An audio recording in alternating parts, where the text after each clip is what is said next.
Good morning, everybody. Welcome to Filmscape. We're going to let people get a little few minutes to join in before we get going. So welcome, and we'll just be chatting a little bit until we get started.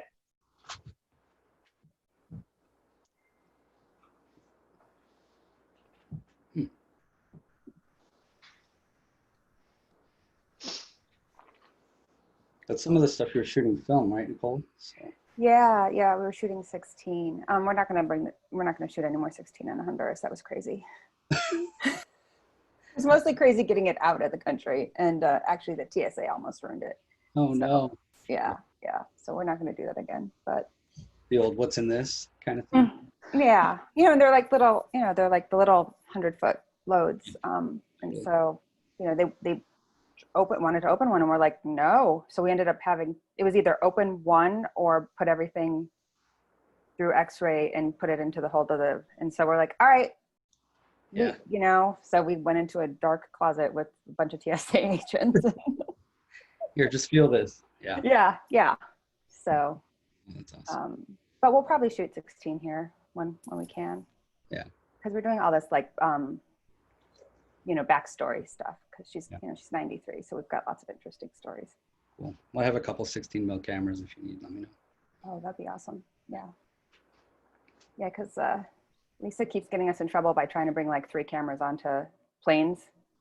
I'm like, she's always like trying to bring too many cameras onto the plane, and then gets, and it's always like, I can't help you, just Right. So if we don't have to travel her cameras, that would be good. Yeah. I have a couple. That's awesome. All right, well, we can get started. People can still be filling in as we do the intros. So welcome again to Filmscape Digital this year. Today we have a discussion with some amazing filmmakers. But first, I'd like to just do a little housekeeping. So we'll have the discussion, and then we'll have time at the end for Q&A. So if you have any questions, please put them in the little Q&A bubble at the bottom right. I'll be monitoring that, and then I'll chime in at the end so our guests can answer those questions. Feel free to use the chat for any general conversation. We've already included a few links to Chris Rojano's website, and then Jennifer Reeder's Vimeo page, which shows a bunch of the films that they've done. But we will also do a follow-up email with any links after the chat. So without further ado, I'm going to hand it over to our wonderful moderator, Nicole Bernardi-Race, who is an independent filmmaker located here in Chicago. Welcome, Nicole. Thank you, Colette. I'm really excited to be here. Today we're going to be talking about creative collaboration with 2 of my favorite artists who are Chicago adjacent base. That is director Jennifer Reeder and DP Chris Rojano. And I'm going to let them tell you a little bit about themselves before we jump in. Jennifer, do you want to go? Sure. Yeah, I'm Jennifer Reeder. I am coming to you from my house in the northwest tip of Indiana, specifically in the room shared by 2 of my young sons. And I have been in Chicago since the mid-90s. I have sort of only ever made film and video work. My start, though, was making film and video work in the art world. So I didn't sort of like, launch out of launch into this with the idea of making narrative film, let alone feature-length narrative film. And I never even went to film school. I made films in art school, both as an undergrad and a graduate, which is probably evident in my films. So I like to say that I came to where I am right now by kicking in the basement window. And I for sure did not walk up the front steps. But now that I'm here, something that feels really important to me is being able to bring other young filmmakers up the front steps, because kicking in the basement window, that is exhausting. I mean, I'm here and I'm thankful for that, but it's exhausting. And I worked with Chris on at least 10 films. I feel like there were more that I was forgetting, or more that we've dreamed of that we've not made. Yeah, I'm happy to talk about how we've worked together over the years. That's great. Chris, who are you? Oh, I'm Chris. I'm a DP based in Chicago. Originally from Detroit area. I moved to Chicago to go to Columbia about late 90s, I guess. Studied film at Columbia. Kind of started out in writing. Didn't really like writing long screenplays. Kind of gravitated towards the camera in classes, and ended up jumping in, like doing lighting mostly. And got a job at Panavision Chicago. Still shooting independent stuff because I always wanted to shoot things with local people in Chicago that I met at Columbia, old school people like Rusty Nails and stuff like that. We did a lot of independent stuff. So we would borrow cameras from Columbia, borrow film from Columbia, and sneak it through and make films. And that's how I kind of got involved in the independent scene early on. And then I became union as doing lighting and as a gaffer. And I was in that for a long time, doing commercial work and independent features and feature work. But then just kind of wanted to get back in independent film. And I don't know, somehow Jennifer and I got connected, and that was like my foray back into it. So it's cool. And now I work as a DP on a lot of commercial stuff, and a camera operator on some of the local TV stuff and some film stuff that comes through. So yeah, kind of mostly floating in the DP commercial world and independent stuff with Jennifer. So I think that's great. The reason I'm excited to talk to you too is is because you come from this very indie sort of place, and you both have kind of like woven in and out of just different types of production. So Jennifer, you sent me a list of 11 films, just so you know. Oh, okay. You know, what I'm excited about your creative collaboration is that, you know, you've done things that are kind of much more experimental. You've done things that are, you know, kind of visual, like your stuff is always very visual, but like things that are kind of more reliant on visuals.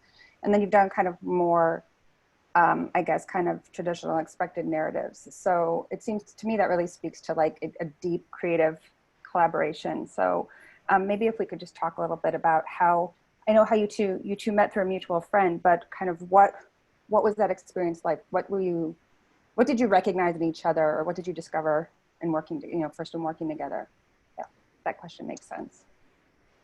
Well, I think, you know, prior to working with Chris on A Million Miles Away, which is the first film that we did together, I mean, I'm sure that you sent me a reel or something like that, you know, but I don't, you know, I actually don't always feel like I get much valuable information out of watching someone's reel, you know, and because for me, you know, like the being able to sort of join each other's kind of frequency, especially on set, you know, and kind of share a creative brain and share a kind of like perpetually moving forward sort of energy is, you know, is actually much more important to me.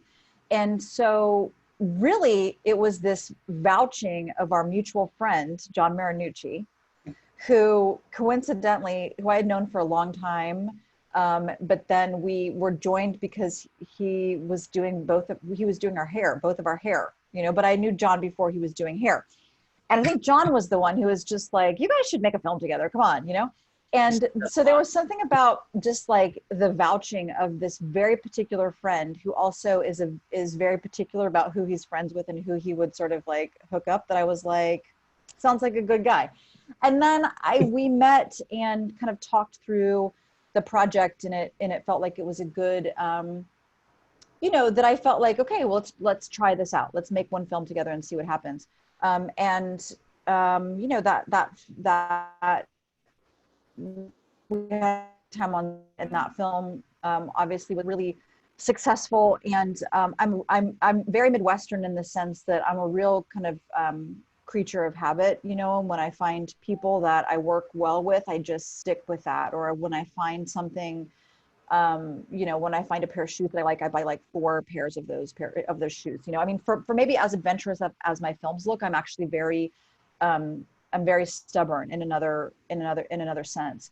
And so, you know, what I know about Chris is not only that on set, like and I think I said this in an email earlier, that like we can match each other's kind of work energy, you know, like neither one of us get to say, like, I'm done for the day. I've been here for 12 hours, so I'm done. You know, like there's definitely days when we looked at each other and we're just like, can we get this last shot, you know? And we're looking at each other with misery, but we know that yes, we can. We're going to both agree to sort of like, you know, keep going. And then, you know, knowing that so many of the films that I've written have been about the experiences of girls and women, but very much in particular about adolescent girls. And some of those scenes have been really provocative. I mean, one of the things that I've loved working with Chris over is like, you know, he's really, I'm talking to you like you aren't here, but you know this already. Like he's a very calm, like almost kind of invisible person behind the camera, you know, like incredibly gentle, incredibly thoughtful and mindful about who is just a couple of feet away from him. And that sort of energy is what I want to be able to bring onto my set. I don't yell at my actors unless they're very far away, for instance, you know, so also being able to kind of match that energy. But ultimately, you know, I feel like we have very similar provenances, you know, in the sense that we are both from the Midwest. We, you know, both grew up during a certain period of time. We both have like the prom pictures to prove that we knew how to work hairspray in like a fingerless glove. Yes. So we also come from this kind of aesthetic of like, I wasn't a skater, but I was like this, you know, the kind of skater fan. And so we have a shared sense of even kind of the, like of music and of other visual, you know, visual inspiration, other films and art and whatnot. We both, you know, have lost our fathers, you know, in this over this past, you know, not so long. And I don't know, it just feels like there's like we're connected in some kind of, in some kind of a DNA. So yeah. So the language that we share leading up to, or we share a language leading up to the actual production. And then once production starts, there's also, you know, I just feel like we've actually developed a kind of a shorthand, even if it's like an eyebrow raise or it's one word or it's something else that neither one of us could define. And I think that's, I don't know if that's rare, but for me, it's totally coveted. That's so great. I think, and I want to talk more about process, but first I want to know, so, you know, Chris is a DP, oftentimes you're getting hired, right? And right. So not oftentimes, you are getting hired, but film is really, you know, this visual media is a creative collaboration. So I guess what, you know, as a DP, what are you, when you're talking to a director, what are you looking for, hoping for, you know, in a relationship or in a connection? Like, what are the things that you kind of look for? And then, you know, obviously I think maybe you found them in Jennifer. So we could talk about, relationship. I think when Jennifer brought up one thing that is the most important to me is language, and that we share that language. I mean, I read scripts all the time, and a lot of them are maybe out of like what would be considered like my wheelhouse of filmmaking, but I'll always still try to find a common thread with that. But with Jennifer, it's a hidden language almost. So like she said, we're both Midwest. I mean, if you look where we're from on a map, which I actually did, we're almost like straight down from each other, which is kind of weird. It's like a direct line. So it's pretty cool. Yeah. But for me, I think there's a point where I like to, like if I'm reading a script, I just want to, if there's a point where I take the script, set it down, and I'm like, all right, that's cool. And then pick it back up and start reading, then I know that that language is there, you know, between us already. And I don't even have to talk to the director about the script. I know that there's something that I'm feeling just reading that I know will come out eventually when we get on set. So, you know, something like that with Jennifer happens immediately a lot of times with the scripts, almost all the time, I would say. So, yeah. So I want to talk a little bit about your particular process as a filmmaking team. Though I imagine it kind of varies also depending on if you're doing a smaller short or if you're doing, you know, a feature that might have that does have producers and budget restrictions and all that sort of stuff. But so Jennifer, when do you bring Chris in? Like how does that work for you two?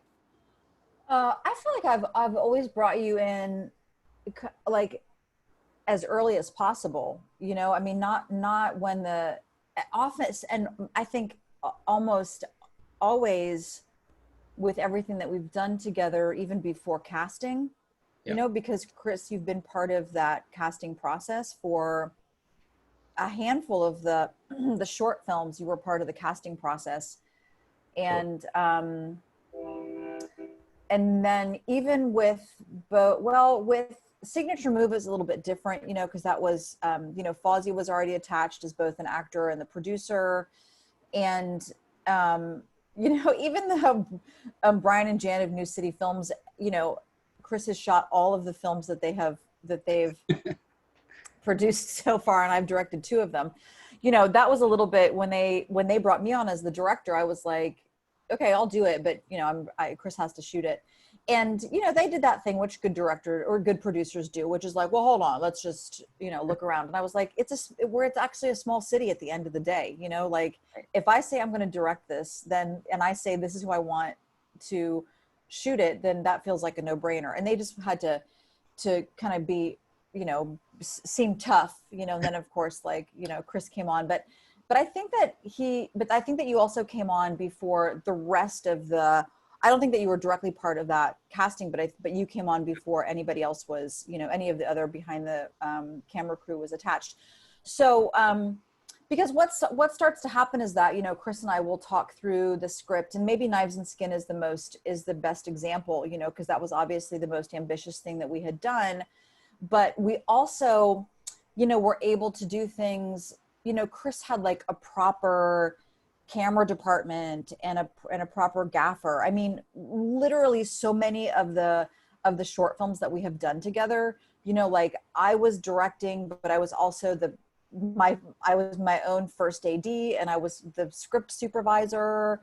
I've actually made and brought sandwiches to set for the cast. I mean, like, and Chris was operating the camera and setting up the lights, and, you know, I mean, it was, and putting the camera, you know, putting everything together and then putting it away. So, you know, what you see, especially with the short films on the screen, is still this total DIY operation, you know, and we've been able to forge relationships with performers, with musicians, with camera rental houses, to sort of like kind of call in favors, you know, and make our teeny budgets last a little longer and whatnot. So with Knives and Skin, you know, we kind of were able to, I mean, we asked early on to shoot it with vintage anamorphic lenses, you know, which of course Brian, who I'm not sure is on here, was like, those are kind of expensive, you know, and I just was like, yes or no. If it's no, we'll figure something out. But if it's yes, then let's not talk about the money. And then, you know, bringing on Louis Lukasik, who's Chris has known for a long time, to be the gaffer. And the 3 of us actually kind of like sitting together, the 3 of us, and saying, okay, what is the texture of this film? What's the color of this film? You know, because the color and the cinematography, the lighting and the cinematography for Knives and Skin is very, very particular. And we tried to do some of that with the short films, which we did, but when you're kind of like really moving so rapidly, it's hard to figure that stuff out. And those budgets were, you know, so much different. So, you know, I try and bring Chris on as early as possible to sort of talk through, not so much like the dialogue, you know, or maybe character development, but really to sort of establish, you know, are we doing lots of handheld? Is it locked down? You know, how many cameras, you know, what's the, you know, what is the sort of like the color palette, blah, blah, blah. And then we kind of start sharing images. I mean, sometimes it's just texting between the two of us, but again, with Knives and Skin, I think that maybe Audrey Sirawat, who was the production designer, set up a group WhatsApp that became a kind of like a moving mood board, you know, so the entire art department for Knives and Skin, and then Chris and I were just populating this WhatsApp group chat with kind of constant images, you know. And what was cool is that we all, like, everybody kind of got whipped into the frequency of that film before it started. Right. It sounded like you were really kind of like weaving that creative team together, like way before, you know, so it was a very natural, organic thing. You had touched on something, Jennifer, which I know that a lot of camera people and other technical people who are watching this are probably very interested in, and that's just the, you know, the tools, the choices, the cameras that you might be making and how that fits into story as well as budget. As a producer, I feel what you're saying, and I'm also like, but I have to keep everything going. But also, I'm a producer who rarely says no. I say, okay, we'll figure it out. But so, Chris, maybe if you could you know, start us off on this topic, just kind of like, when do you start thinking about things like lenses and textures? When do when do you start thinking about it? Once you've read the script? Are you and Jennifer talking about it as you're just, you know, as she starts ruminating about this project? Is it different on different projects? Yeah. I mean, I think it is different on every project. You know, obviously budget decides a lot of things early on. And even if it's low budget, Jennifer and I usually come up with a camera solution that we can deal with, or we've been lucky to become good partners with like Canon. So the Canon will like help us out with the camera here and there. For a couple of projects we've done, we've been able to test new Canon lenses, new Canon bodies, and work that in with a project.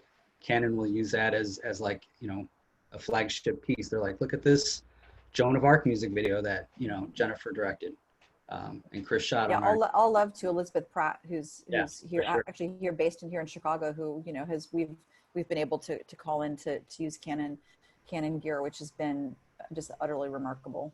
So yeah, shout out to her. Fantastic. Yeah, she's great. Totally. You know, I just think about, like, oftentimes with projects, you know, the tendency is to go with the latest and greatest. You know, we need to shoot 8K. Well, it's web video. Do you really need to shoot that sort of thing? But so I think people kind of really forget, like, the creativity in, particularly just now, you know, the creativity that happens when you're really starting from the vision, not the way you're capturing the vision. Yeah, So, to me, you can do, I mean, A Million Miles Away, we shot on a Canon DSLR and it went to Sundance. I mean, we shot that with nothing, you know, a couple lights and a DSLR. And, you know, we've upped it. We've got shot with Alexa. We've shot anamorphic. You know, who's to say what we'll shoot with next? But, you know, it's up to the person behind the camera and what they can do with it. I think blaming your equipment for saying that if I had 8K, I could punch in on that and make it look better. It's not, you know. So for me, it's what you can do. Right. We've used Alexa a bunch, which is kind of like where I use mostly, because that's my comfort camera.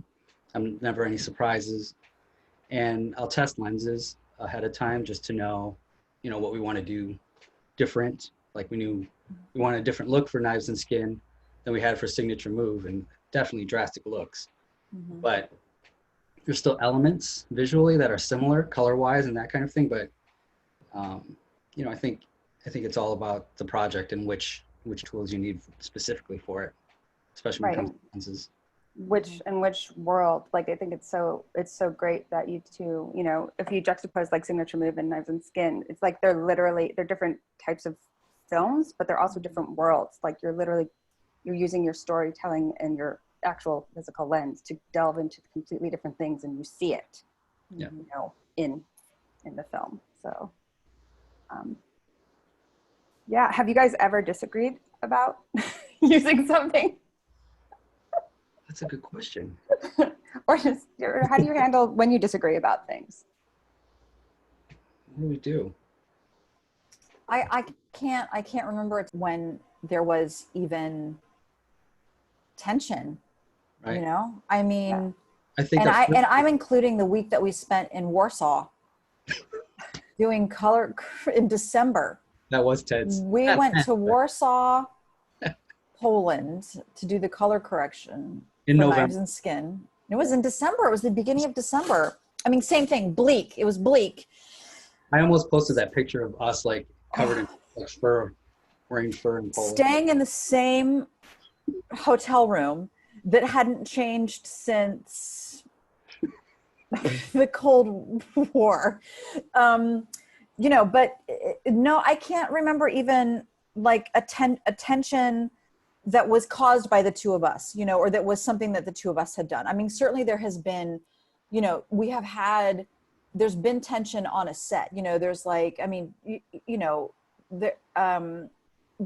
things have happened on set. People have passed out. Cards have been erased. You know, I mean, there's been coyotes and skunks. I mean, we could just go on. But, yeah. And so you are, you know, already you're sort of just like, it's just a general kind of tension on the set because you know that the circumstances are a little bit hard and you've still got a couple of hours to go to finish the day. But that has never, it's not ever been personal, you know, like Chris has never done anything that I've personally, you know, that I've gotten upset with. I mean, you know, and in fact, I feel like there's, you know, there's just times when, you know, we have brought each other, you know, we both have a love for Gardettos, for instance. And so, you know, we've brought each other special secret snacks and, you know, that the entire rest of the crew do not have access to, for instance, you know. So, no, I can't think of, I can think of tense times on a set, but not ever ones that were, or from my perspective, you know, that were, that ever felt personal. No, I think that just that mutual trust in each other has like allowed us to just be comfortable on set, and we would be totally fully honest with each other if we had to. Yeah. Just be like, hey, what do you think about this instead? And then, you know, so. Right. And I think I said that in the email, that it's like I think that the thing that is most important to me is trust. And I've certainly worked with, you know, prior to Chris and even during Chris, you know, where I've worked with other DPs and you know, I feel like what the best part about working with someone like Chris is that even on something like Knives and Skin, you know, where you have a pretty big, you know, cast and crew and you've got to make the day, etc. You know, we were still able to have lots of moments where, you know, I was like, can you just get like one more shot of that meatloaf on the cutting board? Or can you just get, you know, or, you know, we sort of added, there's a scene of Grace in the pool, in the above ground pool in the backyard. And that's when like Audrey Francis throws the meatloaf. That wasn't in the script. I mean, we didn't until we got to that location, we didn't know it had a pool. And originally she was supposed to throw the meatloaf, I think like out the front door or something like that. So, you know, being able to be super nimble while you're on set, while you're shooting, and say, let's just like try and shoot it at you know, outside, like in half an hour, you know. Mm-hmm. There are other DPs that would be like, absolutely not, you know, it's not in the script. And you know, I'm not doing that. And I have had DPs say that to me, you know, which is like, mental no, I will never work with you again. Really, you know, because I feel like that's actually not in service to the film. It's somehow in service to their own, you know, their own ego. Or it's also, and honestly, as a female director, you know, when a non-female sort of, you know, kind of like blocks something that I've asked for, you know, I also make a mental note. That's actually not somebody who I will ever work with again, or who I will recommend working with again. So, you know, and Chris has also made suggestions to me, like, what if we did this, you know? And I'm like, yeah, sure, let's try it. You know, I mean, because I also know that Chris is always thinking like in service to the film, you know, mm-hmm. and not in service to sort of like, because that'll be a super cool shot to put on my reel or whatever. And this Louis, who was the gaffer for Knives and Skin, the very first day that we were shooting, And he put this pink light sort of in the back, kind of spilling into the room, sort of, you know, the source of the light was out, just out of the frame. And he came back to where Chris and I were, and he was like, is that too weird? And I said, let's assume that that's what we're going for, you know, like, and so let's never have to ask ourselves, is it too weird? Let's just lean into weird, you know? But even with Louis, you know, it was the same for the three of us. It was the same thing. And I think watching Chris and Louis work together, it was the same thing, you know? So they would kind of like have a little other, I was very envious of their own kind of, now I'm losing my words, but like their kind of like secret way of communicating. And then, you know, they would scramble around and do, you know, lights would come on and turn off or whatever. And it was always in service to sort of like making the shot as special as possible. It was never about, you know, an ego. So that sense of trust, you know, is super important. Like when he says like, let's try this, or I've been thinking about doing this. And then, you know that it's going to be an interesting idea. It might not make it for both of us. It might not make it into the final piece. And I feel like that I've worked with my editor the same way with Michael Lennick, you know, I mean, he's like, let me just try something. This could be a little radical, but let me try something. And I always let him try it, you know, and the same thing with me and in this, with Knives and Skin in particular, working with Audrey Sirawat, who Chris had known for a long time, you know, she would also be like, I got an idea, you know, and any time that Audrey's like, I got an idea, you have to listen to it because it's going to be brilliant. So it's really like, you know, it's like that sense of trust. And, you know, for me as the director, I just feel like I will take responsibility for anything that doesn't work. I promise you that. But anybody who is on my set, who's like, I'm not going to do that. That wasn't in the script. You know, I'm just, good luck working with me again. Yeah. Well, and I think one of the things that, you know, is really coming through in this conversation is trust, right? And sometimes trust has to be built over, and you've now over 11 plus projects, 11 films and other things. You definitely have that shorthand and, you know, coming from your kind of common background. But I think part of it is also, you know, I'm thinking about like younger directors who have to feel like they have more to prove, right? Because they don't have this body of work in ways that they can work better and have better creative relationships. It really comes down to being able to create a space where people trust that everybody's working in service of the story, you know, that they have space to try something and fail or like blow it out of the water. For sure. And I'll tell you something, you know, even though I come from that sort of DIY sensibility, you know, where at some point I was operating my camera, I was in front of the camera, I did all my own editing, I did all my own sound design. I mean, I did all the color correction. I was like my own little filmmaking sweatshop. And I'm so happy not to work like that anymore. And so what I don't do as a director is, you know, like I don't mess with Chris's camera. I mean, I stand close to it, maybe too close to it sometimes if people are But crowding. You guys are like the same brain. So like, it's okay that you're a little. I know, sometimes I forget. And so I don't think that he's ever looked at me like, you know, Video Village is that way, reader, you know, because oftentimes it's when you're doing a kind of a sort of an intimate scene, it's actually better. It's actually easier for me to be really close to the camera so I can kind of quietly say to the actor, can you just do that again? Let's just keep going, you know, because you really create this, a space for the actor to do something and, you know, you're not resetting anyway. But I don't touch Chris's camera. I don't touch Jason's, you know, sound recording equipment. You know, I don't touch the lights. And I'm not saying that kind of like, look, I don't touch the lights. I don't touch the camera. I mean, meaning that like I trust the department heads, and I trust, you know, the people who are working with those department heads, you know, because I also don't want somebody to come to me and being like, you really sure about that line of dialogue? You know, like I stay in my lane. And I want people to respect kind of like what I contribute to the project. And I deeply, you know, respect and honor what everybody else is bringing to the, you know, to the project. So I'm not micromanaging, you know, I'm not micromanaging anything that anybody else is doing. So I think that is also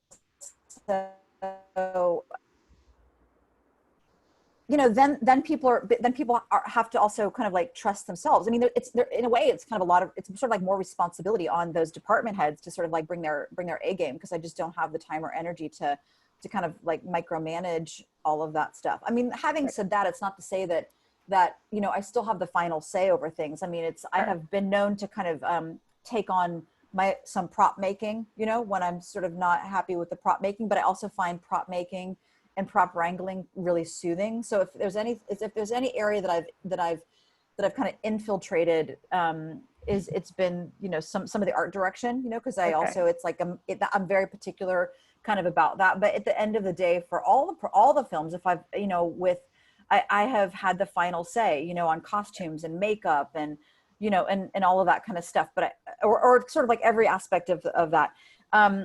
But it also starts with me saying, like, what is your vision for the makeup? What is your vision for the wardrobe? What is your vision for, the set deck? And if it's not right, then we talk through it and get everybody going in the right direction. But I think that, for me and Chris, I just, when he says like, I have this, like, let's do it. Let's use these lenses. Let's use this camera. Let's do this and that. I've never, I can't ever remember saying, no, that's not what I want to do, for instance. So, but I think that trust is for younger directors. I think it's actually, really important to respect your department heads, and I mean, hire the best people, so that what you're getting, what that they're going to bring their A game, but, just be mindful of someone else's energy and skills. Right. Because there's a reason why this is a collaborative medium. We can do it all ourselves, but when we have that shared vision, there's so much more to it. That wouldn't really be a Jennifer Reeder film if she didn't do the blood herself at one point in the movie. Yeah. That's a fact. It happens every movie. I appear with like a cup of blood and a tiny little syringe that was used at some point to administer medicine to my baby or something like this, All right, here, let me do the blood. And we're like, all right, here, let Jennifer do the blood.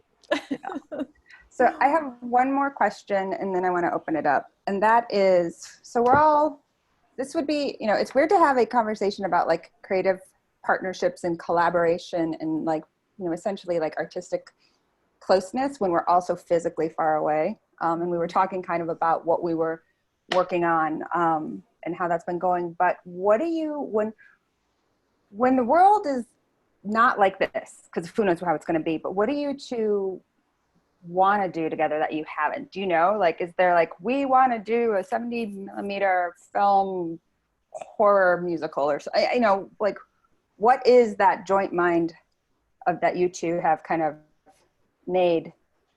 Is there something just like burning to do? Oh, that's a good question. I think we've talked a lot about shooting film. Yeah, that's true. And even if that was something short, we've both talked about, shooting something that was, shooting on film. I think that, we would both like to just be able to, I mean, I feel like after having done Knives and Skin that was like genre adjacent, it's, I like the idea of really leaning into genre and doing a kind of a proper, genre film. Mm-hmm. But and would that be specific horror, like, yeah, or some more thriller? Yeah. For me, like horror or thriller. I mean, I'm that's sort of like I'm more interested in that than sci-fi or something like that. There's more blood in horror. Yes, right. I mean, I could bloody up a sci-fi for sure, but yeah.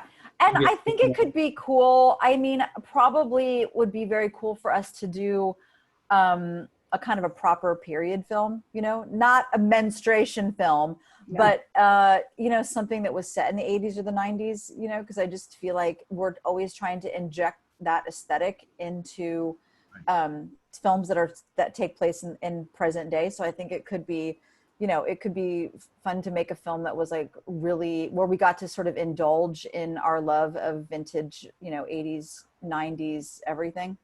Yeah. Like that crossover period of like 80s, like pop music and into like 80s hip hop music, like cross-color clothes and stuff like that. Yeah. That era would be something special. That Yeah. would be. Trucks, Hopefully there's some. stuff like that.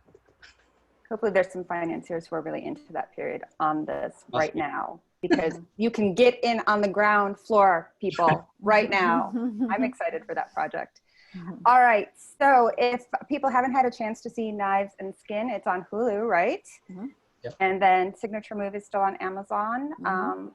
If you want to see Chris's work, you can go to chrisrojano.com, and Jennifer's at thejenniferreader.com. So we'll set that out again, but I just feel like we should plug, since we've talked about so much, we should plug about it. But there are some questions. So Colette, you want to take it away with some questions for us? And we're not hearing you. I think you're on mute, Colette. How about now? Yes. You'd think I've figured Zoom out by now. First, I just have to say, Chris, I love the cross colors reference there. So yeah, we have a question from Peter Kuttner to Chris and Jennifer about relationships with unions. So Chris is a member of Local 600. Jennifer Reeder is not a DGA member yet. But what, as independent filmmakers, how does that relationship work, or what's the decision to be in the union versus not being in the union? Sure. You know, being in the central region is kind of tough sometimes as a DP. Much of the DPs that come through town and work a lot are New York, LA. So we're kind of like in this like in-between zone here in our own city where we're not often hired for even local commercial stuff that most of us are perfectly capable of shooting. So when it came time to do these movies, I reached out to our previous business agent, Justin, and I let him know, you know, I was like, hey, I got these little films I want to do, but the budgets are just really small. And he was very encouraging in the fact that, you know, he's like, if you don't do these films, someone else will do these films, and it won't be a Chicago person. So you have to be the person to do it. So take these films, do these films. We know you're doing them. They're small, and they're pretty much self-funded. So make the films. So I was encouraged in that respect. It also allowed me the ability to bring up newer or non-union people, which is important to me, training and opening, you know, opening doors to people who may not get the chance to be a first, be a second, be a low, you know, just maybe they're just always fringe or something like that. But I'd like to try and keep it super inclusive on the camera crew, and being, you know, non-union for those was really, it was easier for me to do that in certain respect. And Jennifer, just regarding being in the union or not being in the union, is there? I mean, I haven't, you know, it's an interesting, there's like, it's like a funny maze getting into the DGA, you know, there's like, you have to do a film where there's someone else who's DGA and who kind of sponsors you. And so I'm trying, you know, I mean, there's been opportunities that have come up. I mean, I'm not rejecting it, you know, by any means. So and yeah, I mean, there were sort of some projects that were, you know, potentially lined up before the world shut down, you know, that were DGA projects. Yeah, I mean, I would like to be able to, I mean, right now I have a manager and an agent who honestly kind of like help me, you know, navigate so many kind of potential gigs. That I think if I didn't have them, you know, it sort of like would make being DGA much more imperative.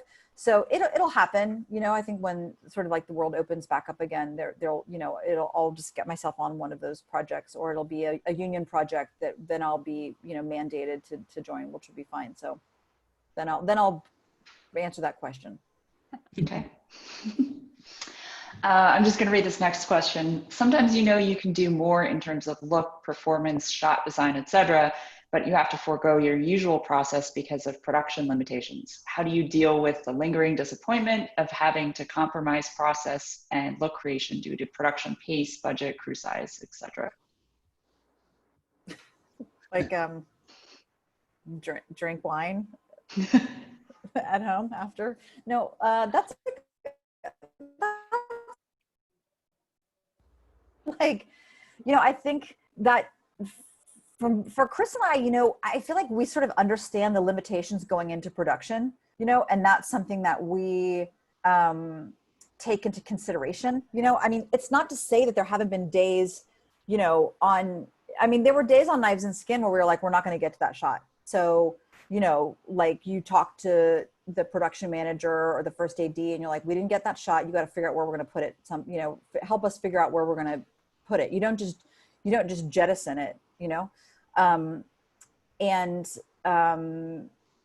but I feel like it's really, really important to, the moment that you start production, that you actually understand what the limitations are. And so that you can kind of bypass that disappointment already. You can't go into production being like, maybe when I put this camera on the tripod, it'll actually be an Alexa, not a DSLR, like that might happen, that will never happen. So it's just really important to understand and embrace, your limitations going into production rather than, being the grumpiest crew, right.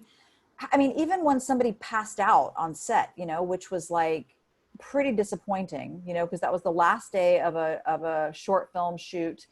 And there was like a big breakup scene that was going to happen. It was like really important.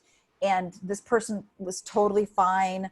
But and it was the day that there was like there were so many cast. It was like the day there was the most cast and crew on set.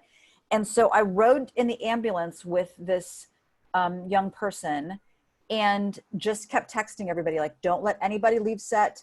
Tell this other person who's already on set, they're going to do the breakup. We're just going to switch it. Like, it's also about instant problem solving, and you never just like, throw your hands up and storm off set. You stop, you fix it. We had Chris, it's something that probably neither one of us will forget, but on A Million Miles Away, there was a card that got taken out of a camera and set down on a table, and that card got put into the second camera or whatever, and erased, So, that's a moment where, right, you could be like, well, that's it. We've got no film. Everybody should just go home now, And I remember just thinking, like, would David Lynch cry right now? What would David Lynch do right now?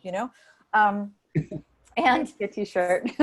And so I just was like, it's fine. It's like, we've got some time left on the clock. Parents are not picking these, 22, 14-year-old girls up for another hour and a half. Let's just reshoot that. And, everybody takes a deep breath and you go back in again. And so I think that being able to be nimble and calm, while it's happening is really important. And Chris is also that personality, like Chris has never yelled at anybody on set. Chris has never stormed off set. We've had other people do that. And it's like, you make a note of that too. Like, wow, that person's got like a real short fuse, and that's not going to last. That doesn't bode well for, the 17 more days we have, of production. So, I think it's really, filmmaking is honestly not fun at all. There's lots that can go wrong, and it can be really stressful, but it's really important to know your limitations going in, and to, then if something happens in the moment, because it always will, something terrible is also going to, some sort of snafu will happen every single day. And you cannot let that, eat at you or ruin the day. You have to sort of accept it and fix it and move on. It's true. Great. Next question from Bradley Smith is asking about looking back after working on so many projects together so seamlessly. Have you looked back on projects beforehand and thought, man, I wish we could have done that project together, or anything you've learned working together that you wish you knew back then? I think not for me. I try not to sort of, like dwell on regret. There were some films that were difficult to make prior to working with Chris, but I I feel really proud of those films, and they are great. And I learned a lot from, you know, working with those other people, and chalk it up as that. Yeah. I mean, those films brought me, you know, to you. So I saw those films. I'm like, I want to work with this director. So yeah, those films are great for sure. Okay, next question comes from Scott Dunham. What are some of the works from other filmmakers that you've totally bonded over? Oh, Well, with Knives and Skin, yeah. I mean, we had we on, maybe it was like the day of like the Tech Scout or something, and you gave me that Robbie Mueller book, you know. So that was you know, we had a lot of Robbie Mueller references. I feel like we've always kind of shared a love of David Lynch. For sure. Also, you know, not just in kind of that surreal storytelling, but, you know, the creating a very specific kind of world. With Knives and Skin, we also looked at Todd Hito and Gregory Crudson, who are still photographers, and Jenny Seville, who's actually a figurative painter. I mean, I think that both Chris and I have a really wide range in terms of a kind of a visual palette that includes that even includes fashion and art photography and you know, painting and sculpture and what's that? Italian horror film. Italian horror films. But I also think that sometimes the references are not even visual. You know, I think that sometimes the references are musical. You know, I feel like we're both these kind of you know, kids who made a lot of mixtapes, you know, and and sort of drew a lot of inspiration in our weird small Midwestern towns by, you know, sort of music.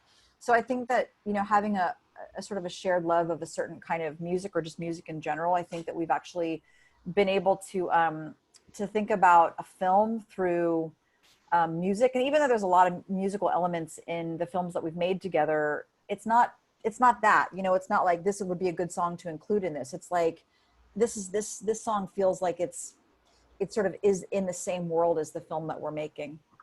Right. Yeah. It's You like guys do that over you do that over social media, and it's like the best thing. You do. Mm-hmm. You could see our DMs. You'd be like, wow. Just a list of like stuff we find on Instagram. You know, we just send back and forth to each other all the time. Yeah, I think we also have a real sort of a kind of a real ironic sense of humor, maybe. So things that don't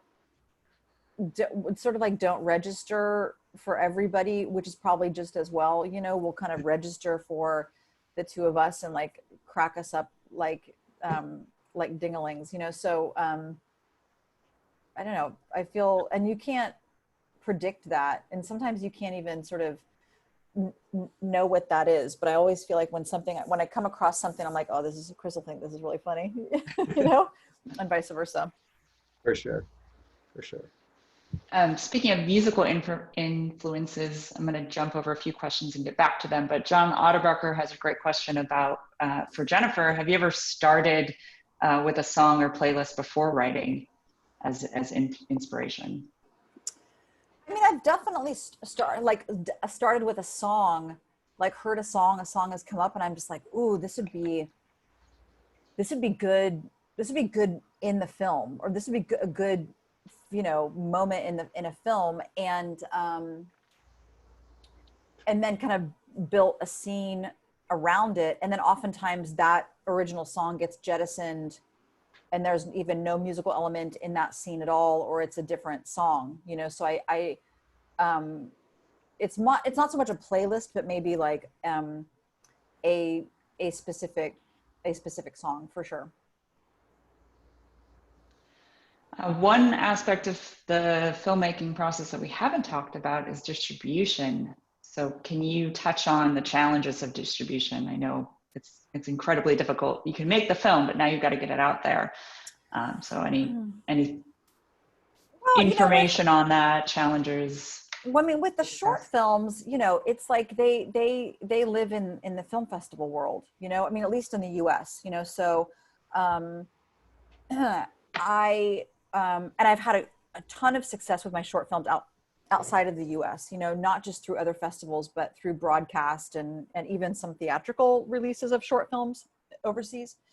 But the shorts in the US, you know, kind of live in the festival world. And I always have been able to kind of determine the, you know, I always have a festival goal in mind, you know, where I want something to premiere, and for the most part that has manifested. And then after its kind of festival run, which may be a year and a half or something, then I have a lot of stuff I self-distribute, but I do have a distributor for my short films in Montreal also. But the stuff that I've self-distributed, you know, there's always a time when I just remove the password on Vimeo. And I'm not somebody who charges on my Vimeo page. I know that some people do. I've been lucky enough to have had, you know, to win money from, you know, film festival awards that fund the next film, you know, so it also just feels like a very opportunity to be generous and just release the films into the public for free.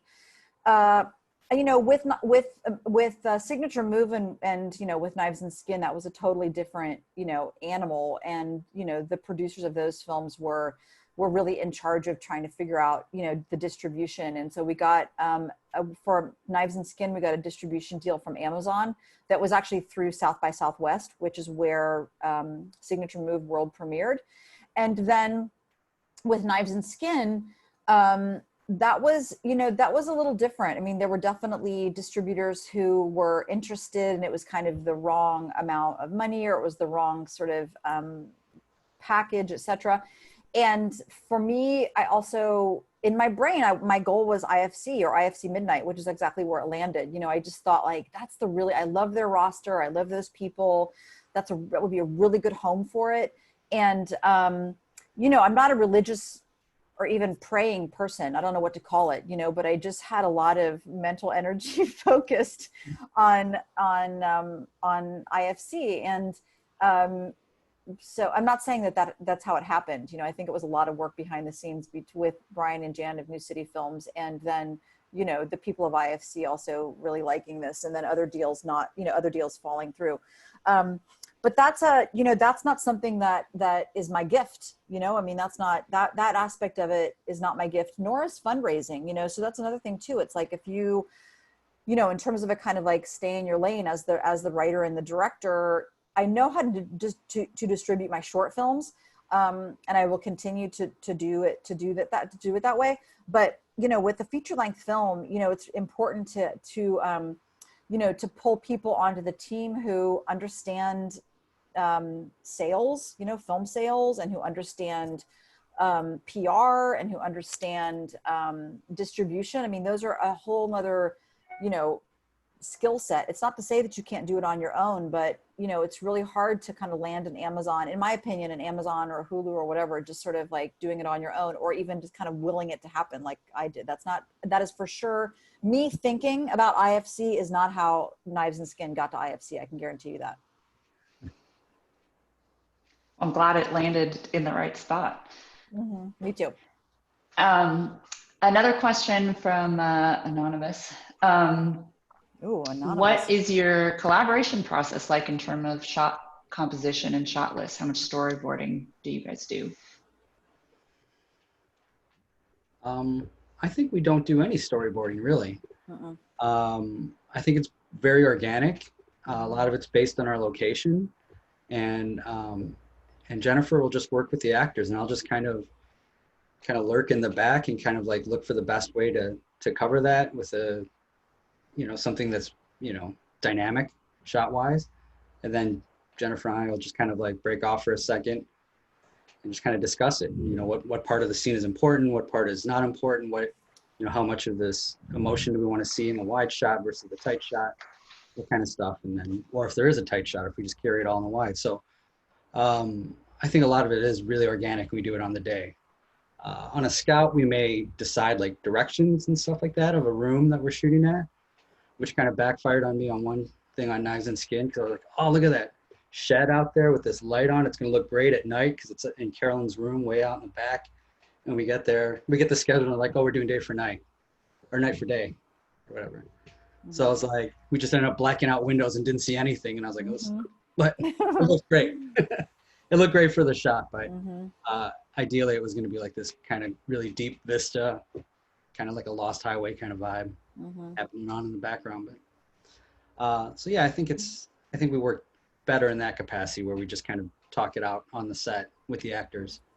Yeah, I mean, we definitely have like a, you know, the schedule has to include a shot list. You know, we have to sort of include like what we need to shoot on that day, literally. But yeah, I mean, I think that's the sense of like when you like being nimble, you know, and, you know, of course it just goes like, you know, Chris and I get to set, where are we shooting first? You know, we talk it through, and that can also happen pretty quickly. Like, camera here, right? We're going to do this way, flip it, do this, da, da, da. And then, you know, then sometimes it gets blocked if the actors are there. Then it gets lit, and then it gets done, you know, so it is kind of organic. And I think that's actually, I know that that could be frustrating for people to work that way, but, and I am envious on some level of the people who work from storyboards, but I feel like I would be the 100% the person who had a whole book of storyboards, and then I would lose that book, you know, or I would never refer to it and then go back and be like, oh yeah, we were supposed to make this film, you know, and not this other film that we actually made and that I feel really proud of. Right. Well, I think just because you guys have this, you gel so well together and this respect and trust of each other, it's easy for you, where other collaborators maybe who haven't worked together as much, you know, you might say, yeah, set up the shot like this, and then it gets set up, and then you're like, no, that's not exactly what I want. And those people probably need the storyboards more. So JC Ferris is asking, when considering a new collaborative partnership, do you have any unique questions you ask to see if they would be a good fit to work with you?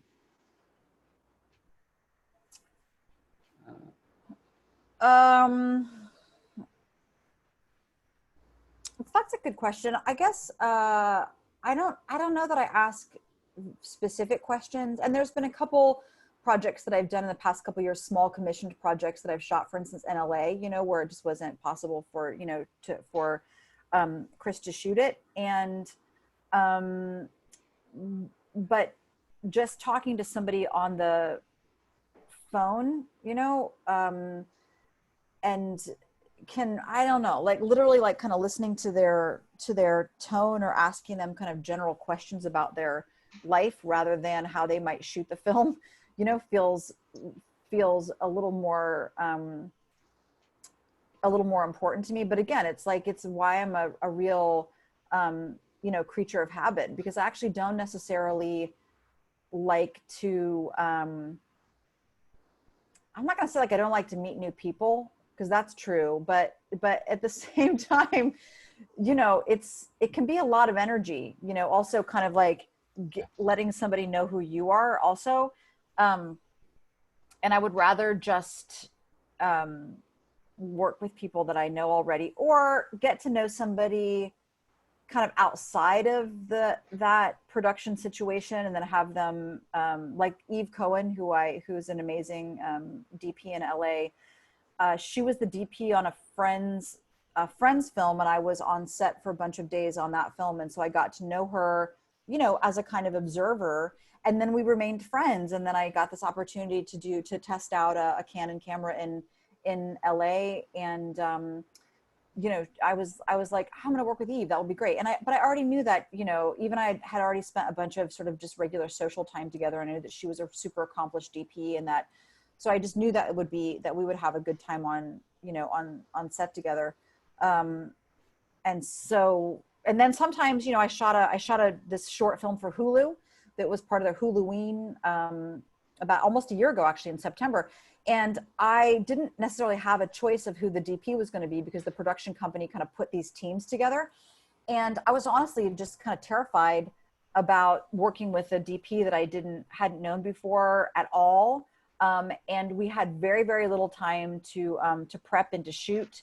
and he was like literally like this really tall, kind of broad-shouldered, like handsome guy. And I did this awful thing where I was like, he's going to be awful. You know, this is going to be awful.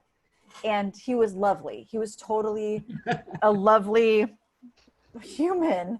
I mean, he was like a surfer and he rode his motorcycle to the set, you know, and kind of jumped off and he was like, hey, Jennifer, great. Like, let's go take a look at the set, you know? And he was just, that's a terrible impersonation of him, but he was lovely. And, you know, he was calm and, you know, he also brought his total, you know, A game and, you know, so it was, you know, I probably tend to be a little more judgmental than I do, and not necessarily the other way around. That's great. But that was a very good question, JC. Maybe I didn't answer it exactly right. Well, that does it for questions, and we're pretty much out of time too. I'll turn it back over to Nicole for any last thoughts, or if anybody has any last things they want to throw out there. I don't know. I think this was a pretty wide-ranging conversation about creative partnership and collaboration. And I know I learned a lot, and it's always really wonderful to talk to Jennifer and Chris about their work. And it's even more fun to see them. I had the opportunity once to see them work together, and they really are like this like unit. It's like, it's pretty amazing. So I just want to thank you all. I don't know if you have any last words of wisdom, Chris. You know, I mean, I think anyone that's trying to shoot, just get out there now and shoot. There's nothing keeping you from doing it. You know, you can always take your camera out and just keep doing stuff. Even if it's on your phone, just keep going. You don't have to be locked in your house. Great. Jennifer? Do you have No, anything I think that's true. I mean, I think, you know, on the one hand, I would just say, yay, Chicago, you know, I mean, Chris and I have stayed in Chicago, making films in Chicago, you know, as have both of you. And I have loved watching the Chicago film and television landscape change a lot over the past, like, you know, even 11 years, 5 years. From my perspective, I'm not going anywhere. You know, I mean, I really love being, you know, making work here in Chicago and being able to, you know, see this community, you know, sort of like rise and leave and come back, you know, even. And there's lots of resources here for filmmakers working at every single level. And there's no reason, again, it's like talking about the gear, like there's no reason to think that you could only make a good film if you were on either one of the coasts. You know, that's just absolutely, you know, not the case. And I think that we're kind of one of the best kept secrets in terms of filmmaking, and especially, you know, post-pandemic, you know, LA and New York are going to be very different filmmaking cities. It's going to be places like this, Milwaukee, Baltimore, you know, that are Philly. I mean, that are, Atlanta is doing it already, Toronto, Winnipeg. You know, it's going to be these cities who have been slowly building their film and TV community that people are going to be looking at. And we're already here doing it. So, you know, that feels good. And I agree with Chris. If you've got a little DIY film in your back pocket, now's the time to make it, because all those film festivals need new content, you know? And so, you know, now is the time to, you know, to make new content. And honest to God, if Chris called me today, I mean, we're very close right now. You're in Michigan and I am in Indiana. I've got some other stuff to do today, but really, if you were like, I got an idea for a film, I'm coming over, you know, I'd be like, put on your mask. I've got some hand sanitizer, you know, let's do it. Cause I still do feel like, you know, the ideas are important, and, you know, everything else can fall in place if you've got the right people. And Chris, I've always had the right people. That's true. So Colette and Nicole, this was nice talking to you today. Yeah, and Chris, it's always good to see you. Hopefully I'll see you in person again soon. I think you gave us our marching orders. Good, because we are, this is where, you know, the interesting stories are happening here in the Midwest right now too, right? Life is much more interesting here. So get your hand sanitizer, get your gloves, go make things. Get your Gardettos. That's right. Get your Gardettos. And also just, you know, appreciate the resources that we do have here. I want to thank Colette for bringing us together, and, you know, for having this opportunity to talk via Filmscape. So thanks. Yeah. Well, thank you all. This has been a year in the making. We tried to do this last year, but both of these filmmakers were too busy, which was great. So glad we got the opportunity to have you guys on this year. As far as Filmscape goes, we have another class today hosted by Abel Cine at noon. Tomorrow we have another discussion with filmmakers from Candyman, and another class after that. And then the weekend is chock full of classes and panels. So please keep joining us. And thank you so much. Thank you guys. Great to see you. Yep, you too. See ya. Bye-bye. Take care.